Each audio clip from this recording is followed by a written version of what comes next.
ஜனநாயகனுக்கு UA சான்றிதழ் வழங்க உத்தரவிட்ட உயர்நீதிமன்ற தனி நீதிபதி உத்தரவுக்கு எதிராக சென்சார் போர்டு மேல்முறையீடு செய்துள்ளது. இதுகுறித்த கூடுதல் விவரங்களை எமது செய்தியாளர் ராஜகுமரன் வழங்க கேட்கலாம். வணக்கம் ராஜகுமரன், விவரங்கள் என்ன?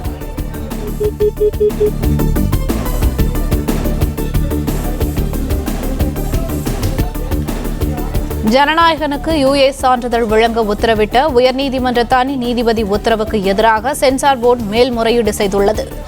ஜனநாயகன் படத்திற்கு யுஏ சான்றிதழ் வழங்க உத்தரவிட்டதை எதிர்த்து தணிக்கை வாரிய தலைவர் சார்பில் மேல்முறையீடு செய்யப்பட்டுள்ளது.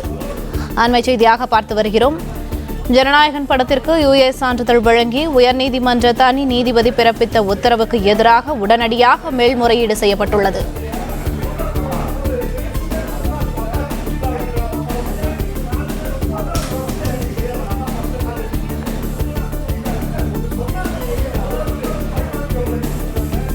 இதுகுறித்த கூடுதல் விவரங்களை எமது செய்தியாளர் ராஜகுமரன் வழங்க கேட்கலாம். வணக்கம் ராஜகுமரன், விவரங்கள் என்ன?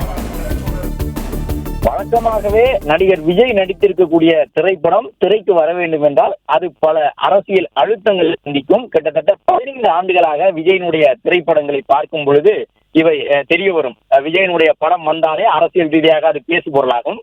அப்படி இருக்கக்கூடிய சூழ்நிலையில் ஒரு அரசியல் கட்சியை உருவாக்கி தமிழ்நாடு முழுவதும் சென்று தேர்தல் பரப்புரையிலே ஈடுபட்டு கொண்டிருக்கக்கூடிய சூழலில் விஜயனுடைய திரைப்படம் அவ்வளவு எளிதாக திரைக்கு வந்துவிடுமா என்று பலரும் எதிர்பார்த்திருந்தார்கள். இந்த நிலையில்தான் அதற்கு ஏற்ப தணிக்கை வாரியத்தின் மூலமாக ஜனநாயகன் திரைப்படத்தினுடைய வெளியீட்டுக்கு எதிரான ஒரு முயற்சி மேற்கொள்ளப்பட்டிருந்தது. அதன்படி ஜனநாயகன் திரைப்படத்திலே மத ரீதியிலான உணர்வுகளை புண்படுத்தக்கூடிய காட்சிகள் இருக்கின்றன.